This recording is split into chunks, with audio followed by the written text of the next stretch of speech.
The Curse of Yig by H.P. Lovecraft for Zealia Bishop.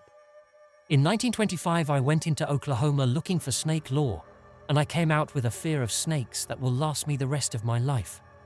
I admit it is foolish, since there are natural explanations for everything I saw and heard, but it masters me nonetheless. If the old story had been all there was to it, I would not have been so badly shaken. My work as an American Indian ethnologist has hardened me to all kinds of extravagant legendary, and I know that simple white people can beat the Native Americans at their own game when it comes to fanciful inventions. But I can't forget what I saw with my own eyes at the insane asylum in Guthrie. I called it that asylum because a few of the oldest settlers told me I would find something important there. Neither Indians nor white men would discuss the snake god legends I had come to trace. The oil boom newcomers, of course, knew nothing of such matters, and the natives and old pioneers were plainly frightened when I spoke of them. Not more than 6 or 7 people mentioned the asylum, and those who did were careful to talk in whispers. But the whisperers said that Dr. McNeil could show me a very terrible relic and tell me all I wanted to know.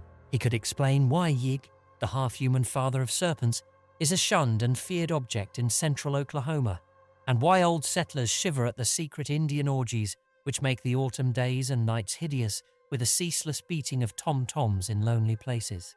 It was with the scent of a hound on the trail that I went to Guthrie, for I had spent many years collecting data on the evolution of serpent worship among the Indians. I had always felt, from well-defined undertones of legend and archaeology, that great Quetzalcoatl, benign snake god of the Mexicans, had had an older and darker prototype, and during recent months I had well-nigh proved it in a series of researches stretching from Guatemala to the Oklahoma plains. But everything was tantalizing and incomplete, for above the border the cult of the snake was hedged about by fear and furtiveness. Now it appeared that a new and copious source of data was about to dawn, and I sought the head of the asylum with an eagerness I did not try to cloak. Dr. McNeil was a small, clean-shaven man of somewhat advanced years, and I saw at once from his speech and manner that he was a scholar of no mean attainments in many branches outside his profession. Grave and doubtful when I first made known my errand, his face grew thoughtful as he carefully scanned my credentials and the letter of introduction which a kindly old ex-Indian agent had given me. "So you've been studying the Yig legend, eh?" he reflected sententiously.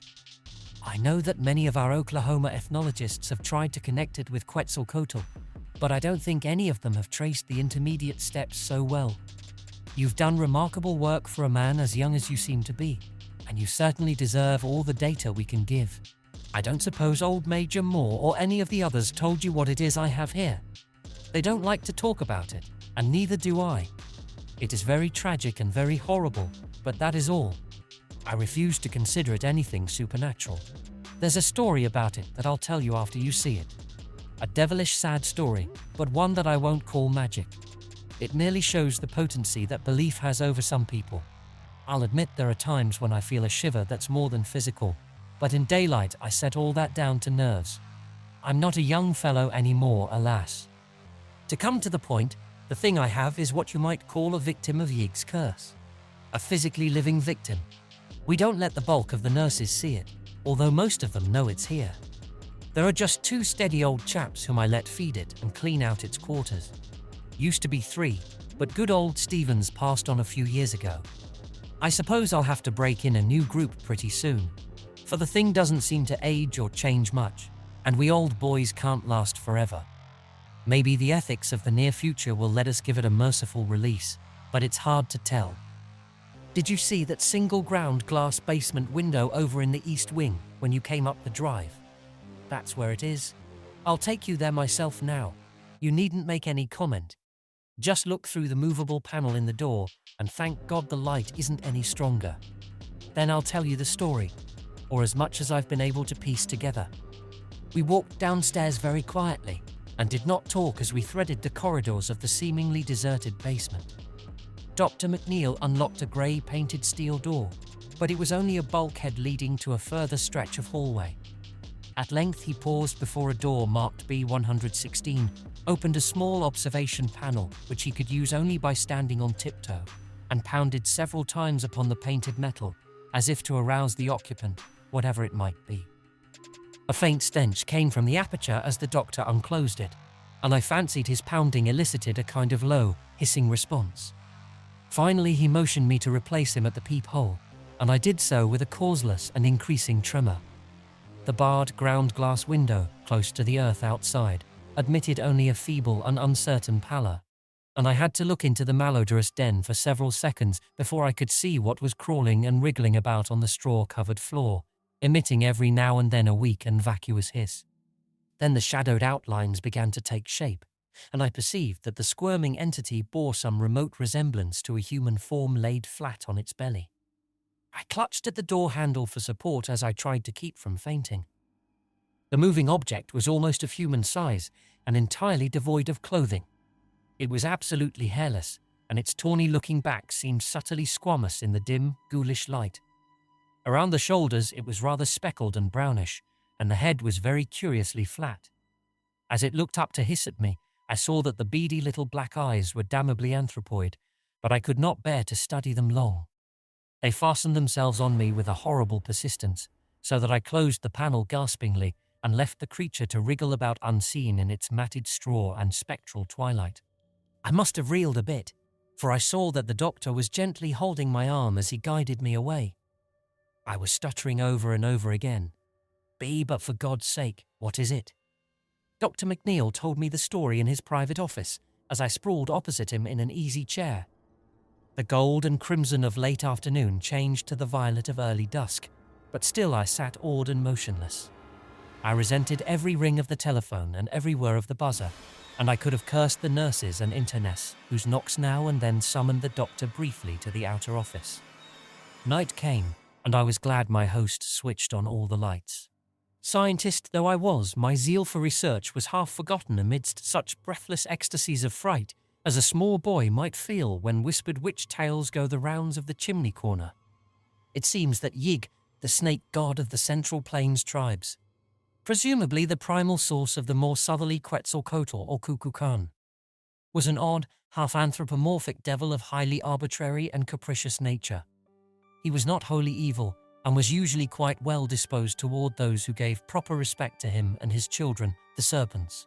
But in the autumn he became abnormally ravenous, and had to be driven away by means of suitable rites. That was why the tom-toms in the Pawnee, Wichita, and Caddo country pounded ceaselessly week in and week out in August, September, and October, and why the medicine men made strange noises with rattles and whistles curiously like those of the Aztecs and Mayas. Yig's chief trait was a relentless devotion to his children, a devotion so great that the Native Americans almost feared to protect themselves from the venomous rattlesnakes which thronged the region. Frightful clandestine tales hinted of his vengeance upon mortals who flouted him or wreaked harm upon his wriggling progeny, his chosen method being to turn his victim, after suitable tortures, to a spotted snake. In the old days of the Indian Territory, the doctor went on, there was not quite so much secrecy about Yig. The Plains tribes, less cautious than the desert nomads and pueblos, talked quite freely of their legends and autumn ceremonies with the first Indian agents, and let considerable of the lore spread out through the neighboring regions of white settlement.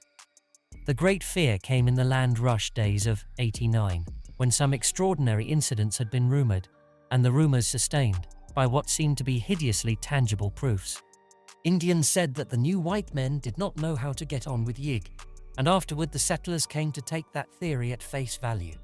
Now, no old-timer in middle Oklahoma, settlers or natives, could be induced to breathe a word about the snake god, except in vague hints. Yet after all, the doctor added with almost needless emphasis, the only truly authenticated horror had been a thing of pitiful tragedy rather than of bewitchment. It was all very material and cruel, even that last phase which had caused so much dispute. Dr. McNeil paused and cleared his throat before getting down to his special story, and I felt a tingling sensation as when a theatre curtain rises. The thing had begun when Walker Davis and his wife Audrey left Arkansas to settle in the newly opened public lands in the spring of 1889, and the end had come in the country of the Wichitas. North of the Wichita River, in what is at present Caddo County, there is a small village called Binger there now, and the railway goes through. But otherwise the place is less changed than other parts of Oklahoma. It is still a section of farms and ranches, quite productive in these days. since the great oil fields do not come very close. Walker and Audrey had come from Franklin County in the Ozarks with a canvas-topped wagon, 2 mules, an ancient and useless dog called Wolf, and all their household goods. They were typical hill folk, youngish and perhaps a little more ambitious than most, and looked forward to a life of better returns for their hard work than they had had in Arkansas. Both were lean, raw-boned specimens, the man tall, sandy and grey-eyed, and the woman short and rather dark, with a black straightness of hair suggesting a slight Indian admixture. In general, there was very little of distinction about them, and but for one thing their annals might not have differed from those of thousands of other pioneers who flocked into the new country at that time. That thing was Walker's almost epileptic fear of snakes, which some laid to prenatal causes, and some said came from a dark prophecy about his end with which an old Indian squaw had tried to scare him when he was small. Whatever the cause, the effect was marked indeed, for despite his strong general courage, the very mention of a snake would cause him to grow faint and pale, while the sight of even a tiny specimen would produce a shock, sometimes bordering on a convulsion seizure. The Davises started out early in the year, in the hope of being on their new land for the spring plowing. Travel was slow, for the roads were bad in Arkansas, while in the territory there were great stretches of rolling hills and red, sandy barrens without any roads whatever. As the terrain grew flatter, the change from their native mountains depressed them more, perhaps, than they realized. But they found the people at the Indian agencies very affable, while most of the settled Indians seemed friendly and civil. Now and then they encountered a fellow pioneer, with whom crude pleasantries and expressions of amiable rivalry were generally exchanged. Owing to the season, there were not many snakes in evidence, so Walker did not suffer from his special temperamental weakness. In the earlier stages of the journey, too, there were no Indian snake legends to trouble him, for the transplanted tribes from the southeast do not share the wilder beliefs of their western neighbors. As fate would have it, it was a white man at Okmulgee in the Creek country who gave the Davises the first hint of Yig beliefs, a hint which had a curiously fascinating effect on Walker and caused him to ask questions very freely after that. Before long, Walker's fascination had developed into a bad case of fright. He took the most extraordinary precautions at each of the nightly camps, always clearing away whatever vegetation he found, and avoiding stony places whenever he could. Every clump of stunted bushes and every cleft in the great, slab-like rocks seemed to him now to hide malevolent serpents, while every human figure not obviously part of a settlement or emigrant train seemed to him a potential snake god, till nearness had proved the contrary. Fortunately, no troublesome encounters came at this stage to shake his nerves still further. As they approached the Kickapoo country, they found it harder and harder to avoid camping near rocks. Finally, it was no longer possible, and poor Walker was reduced to the puerile expedient of droning some of the rustic anti-snake charms he had learned in his boyhood. 2 or 3 times a snake was really glimpsed, and these sights did not help the sufferer in his efforts to preserve composure. On the 22nd evening of the journey, a savage wind made it imperative, for the sake of the mules, to camp in as sheltered a spot as possible, and Audrey persuaded her husband to take advantage of a cliff which rose uncommonly high above the dried bed of a former tributary of the Canadian River. He did not like the rocky cast of the place, but allowed himself to be overruled this once, leading the animals sullenly toward the protecting slope, which the nature of the ground would not allow the wagon to approach. Audrey, examining the rocks near the wagon, meanwhile noticed a singular sniffing on the part of the feeble old dog. Seizing a rifle, she followed his lead, and presently thanked her stars that she had forestalled Walker in her discovery. For there, snugly nested in the gap between 2 boulders, was a sight it would have done him no good to see. Visible only as one convoluted expanse, but perhaps comprising as many as 3 or 4 separate units, was a mass of lazy wriggling which could not be other than a brood of newborn rattlesnakes. Anxious to save Walker from a trying shock, Audrey did not hesitate to act, but took the gun firmly by the barrel and brought the butt down again and again upon the writhing objects. Her own sense of loathing was great, but it did not amount to a real fear. Finally, she saw that her task was done and turned to cleanse the improvised bludgeon in the red sand and dry, dead grass nearby. She must, she reflected, cover the nest up before Walker got back from tethering the mules. Old Wolf, tottering relic of mixed shepherd and coyote ancestry that he was, had vanished. and she feared he had gone to fetch his master. Footsteps at that instant proved her fear well-founded. A second more, and Walker had seen everything. Audrey made a move to catch him if he should faint, but he did no more than sway. Then the look of pure fright on his bloodless face turned slowly to something like mingled awe and anger, and he began to upbraid his wife in trembling tones. "God's sake, Aud, but why'd ye go for to do that? Hain't ye heard all the things they've been telling about this snake devil Yig? Ye'd ought to ha' told me, and we'd ha' moved on. Don't ye know they's a devil god what gets even if he hurts his children? What for d'ye think the Injuns all dances and beats their drums in the fall about? This land's under a curse, I tell ye. Nigh every soul we've a talked to since we come in said the same. Yig rules here, and he comes out every fall for to get his victims and turn 'em into snakes. Why, Aud, they won't none of them Injuns acrost. The Canadian kill a snake for love nor money. God knows what ye done to yourself, gal, a stompin' out a whole brood o' Yig's chillin'. He'll get ye, sure, sooner or later, unless I kin buy a charm offend some o' the Injun medicine men. He'll get ye, Aud, as sure's they's a God in heaven. He'll come out of the night and turn ye into a crawlin' spotted snake." All the rest of the journey Walker kept up the frightened reproofs and prophecies. They crossed the Canadian near Newcastle, and soon afterward met with the first of the real Plains Indians they had seen. A party of blanketed Wichitas, whose leader talked freely under the spell of the whiskey offered him, and taught Paul Walker a long-winded protective charm against Yig in exchange for a quart bottle of the same inspiring fluid. By the end of the week, the chosen site in the Wichita country was reached, and the Davises made haste to trace their boundaries and perform the spring plowing before even beginning the construction of a cabin. The region was flat, drearily windy, and sparse of natural vegetation, but promised great fertility under cultivation. Occasional outcroppings of granite diversified a soil of decomposed red sandstone, and here and there a great flat rock would stretch along the surface of the ground like a man-made floor. There seemed to be a very few snakes or possible dens for them, so Audrey at last persuaded Walker to build the one-room cabin over a vast, smooth slab of exposed stone. With such a flooring, and with a good-sized fireplace, the wettest weather might be defied, though it soon became evident that dampness was no salient quality of the district.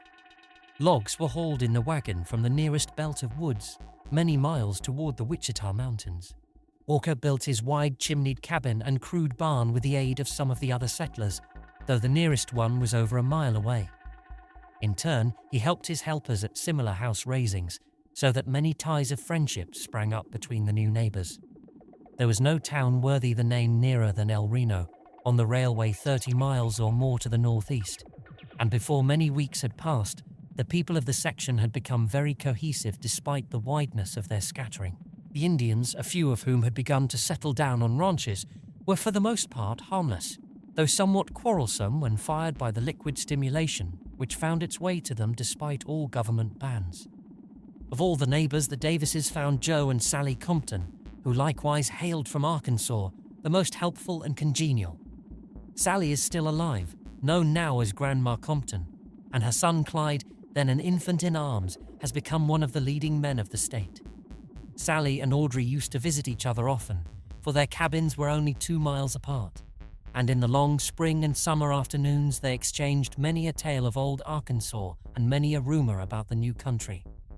Sally was very sympathetic about Walker's weakness regarding snakes, but perhaps did more to aggravate than cure the parallel nervousness which Audrey was acquiring through his incessant praying and prophesying about the Curse of Yig. She was uncommonly full of gruesome snake stories and produced a direfully strong impression with her acknowledged masterpiece. The tale of a man in Scott County who had been bitten by a whole horde of rattlers at once and had swelled so monstrously from poison that his body had finally burst with a pop. Needless to say, Audrey did not repeat this anecdote to her husband, and she implored the Comptons to beware of starting it on the rounds of the countryside.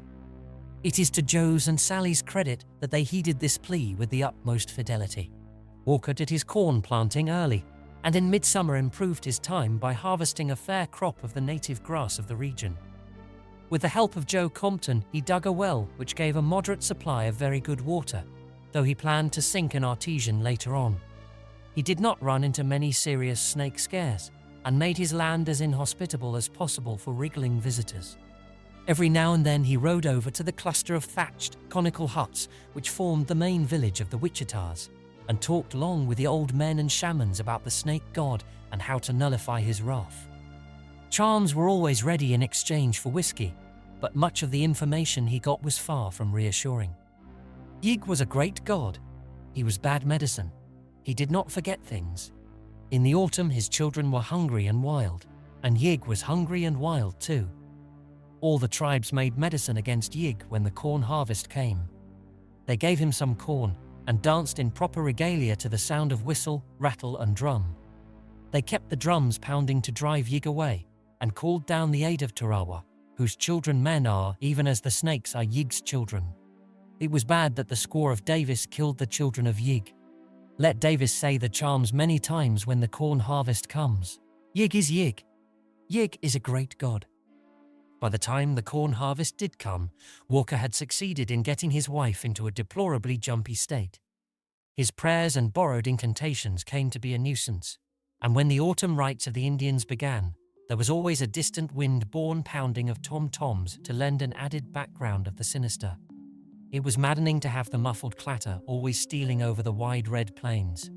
Why would it never stop?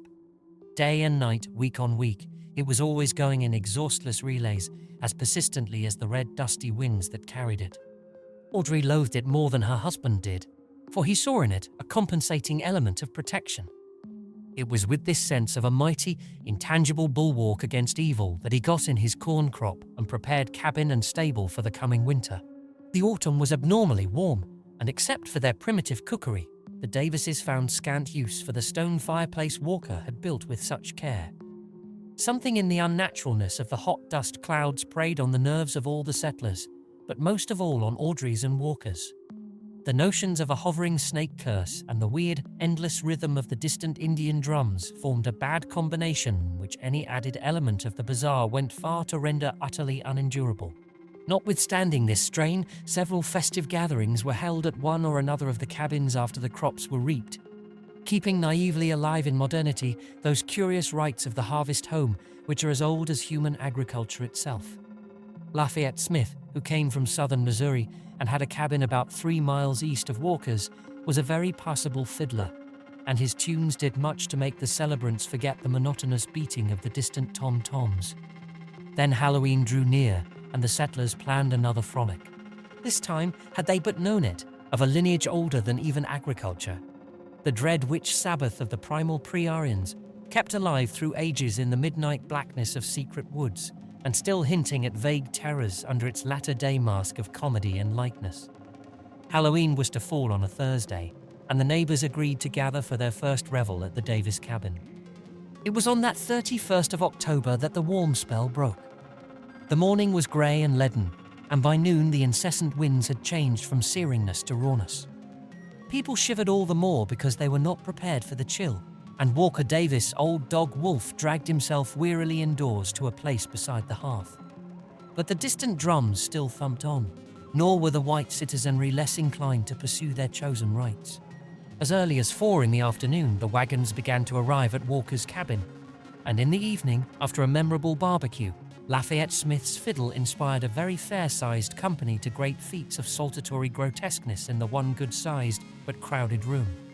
The younger folk indulged in the amiable inanities proper to the season, and now and then old Wolf would howl with doleful and spine-tickling ominousness at some especially spectral strain from Lafayette's squeaky violin, a device he had never heard before. Mostly, though, this battered veteran slept through the merriment, for he was past the age of active interests and lived largely in his dreams. Tom and Jenny Rigby had brought their collie Zeke along, but the canines did not fraternize. Zeke seemed strangely uneasy over something and nosed around curiously all the evening. Audrey and Walker made a fine couple on the floor, and Grandma Compton still likes to recall her impression of their dancing that night. Their worries seemed forgotten for the nonce, and Walker was shaved and trimmed into a surprising degree of spruceness. By 10 o'clock all hands were healthily tired, and the guests began to depart family by family with many handshakings and bluff assurances of what a fine time everybody had had. Tom and Jenny thought Zeke's eerie howls as he followed them to their wagon were marks of regret at having to go home.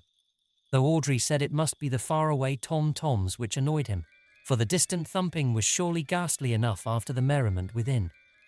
The night was bitterly cold, and for the first time Walker put a great log in the fireplace and banked it with ashes to keep it smouldering till morning. Old Wolf dragged himself within the ruddy glow and lapsed into his customary coma. Audrey and Walker, too tired to think of charms or curses, tumbled into the rough pine bed and were asleep before the cheap alarm clock on the mantel had ticked out 3 minutes. And from far away, the rhythmic pounding of those hellish tom-toms still pulsed on the chill night wind. Dr. McNeil paused here and removed his glasses, as if a blurring of the objective world might make the reminiscent vision clearer. "You'll soon appreciate," he said, "that I had a great deal of difficulty in piecing out all that happened after the guests left. There were times, though, at first, when I was able to make a try at it." After a moment of silence, he went on with the tale.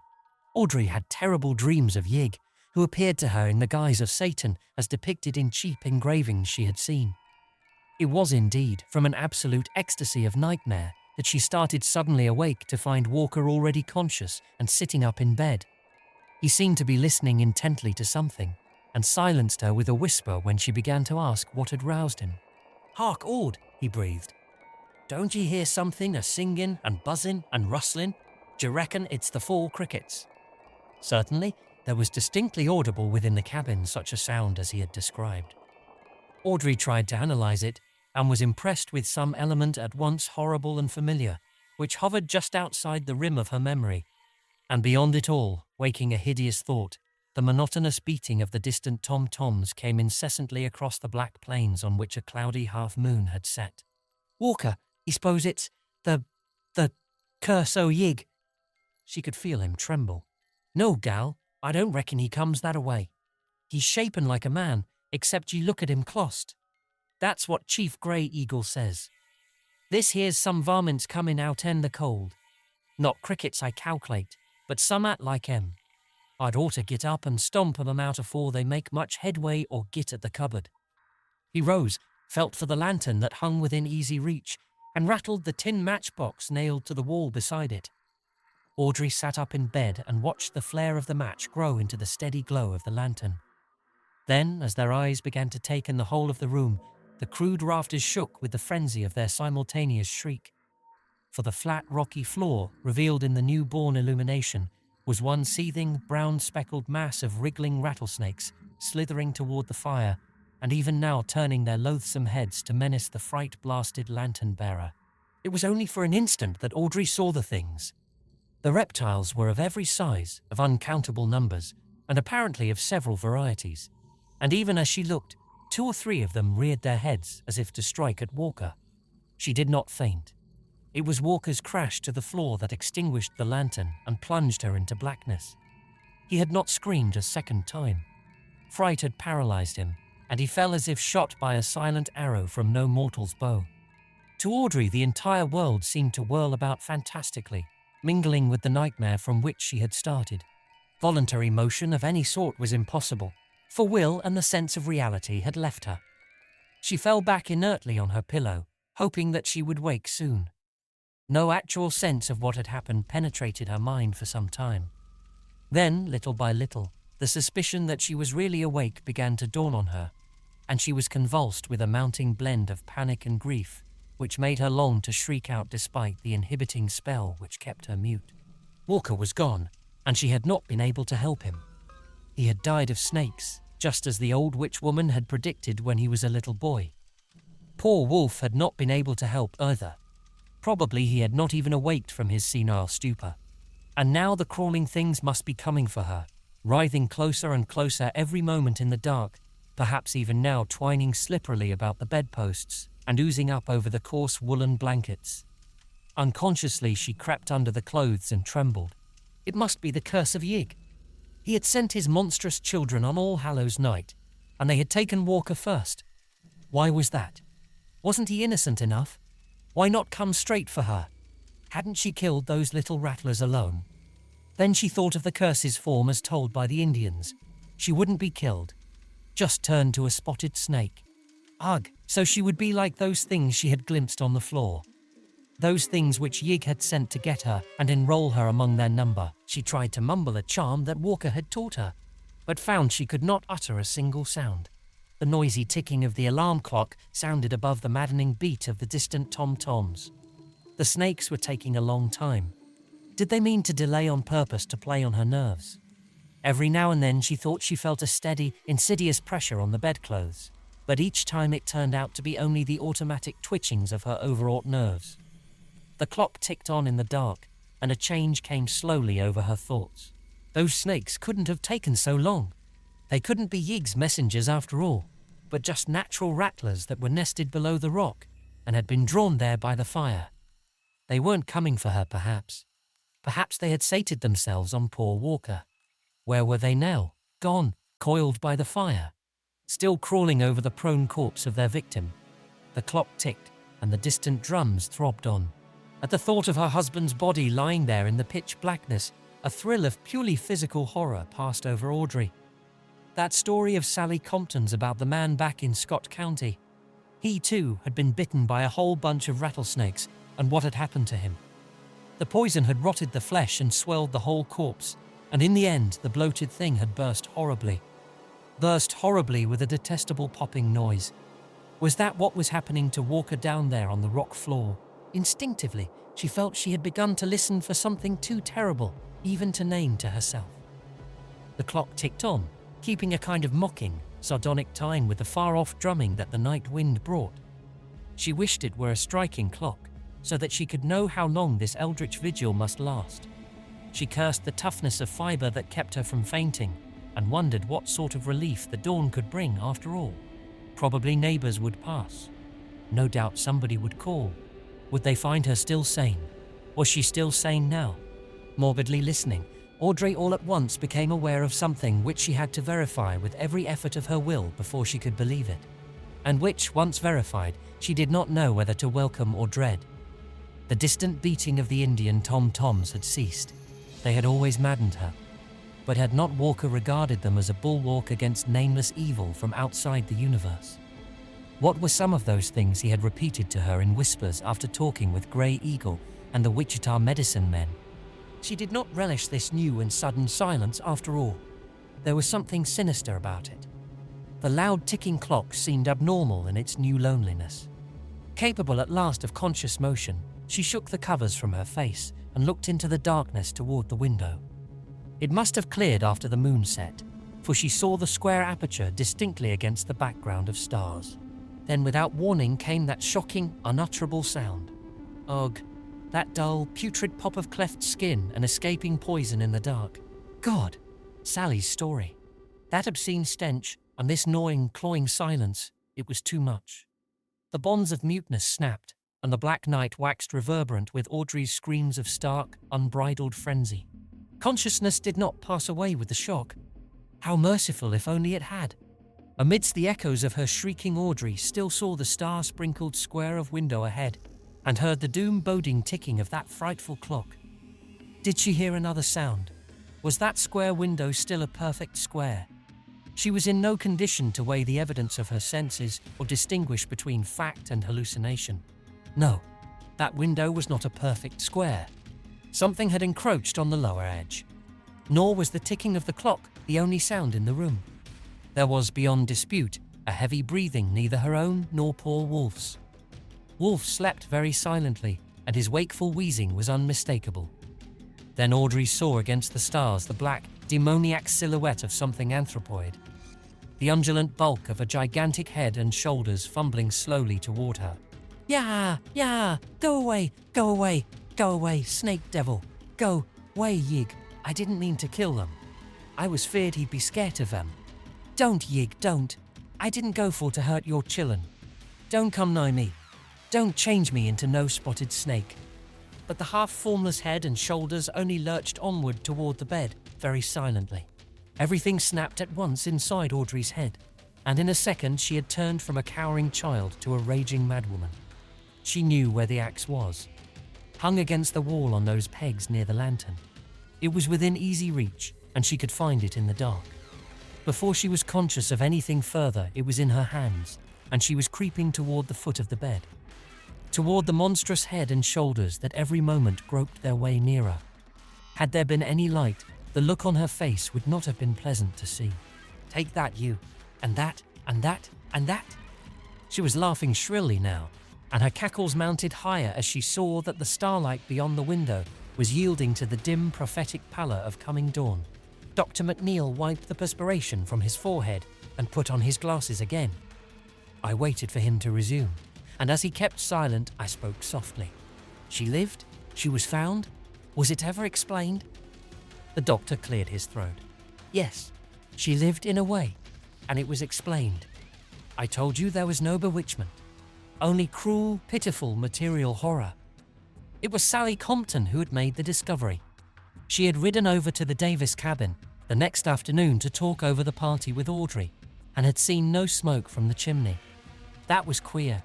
It had turned very warm again, yet Audrey was usually cooking something at that hour. The mules were making hungry-sounding noises in the barn, and there was no sign of old Wolf sunning himself in the accustomed spot by the door. Altogether, Sally did not like the look of the place, so was very timid and hesitant as she dismounted and knocked. She got no answer, but waited some time before trying the crude door of split logs. The lock, it appeared, was unfastened, and she slowly pushed her way in. Then, perceiving what was there, she reeled back, gasped, and clung to the jamb to preserve her balance. A terrible odor had welled out as she opened the door, but that was not what had stunned her. It was what she had seen.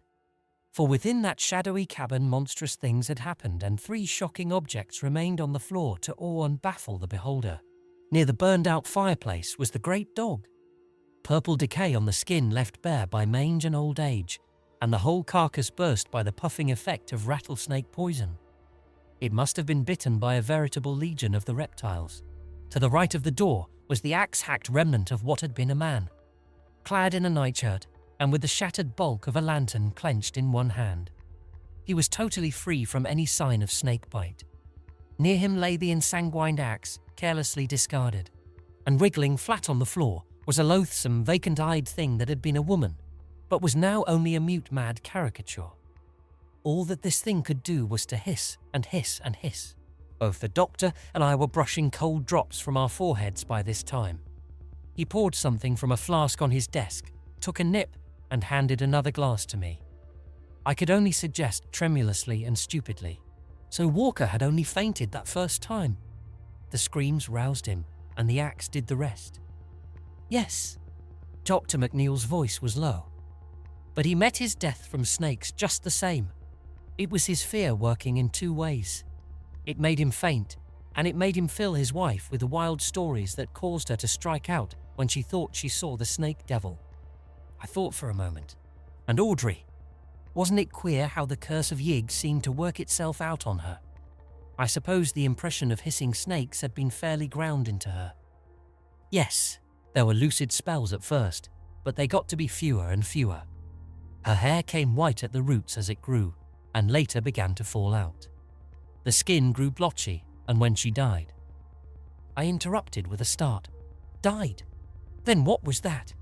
That thing downstairs? McNeil spoke gravely. That is what was born to her 3/4 of a year afterward. There were 3 more of them. 2 were even worse. But this is the only one that lived.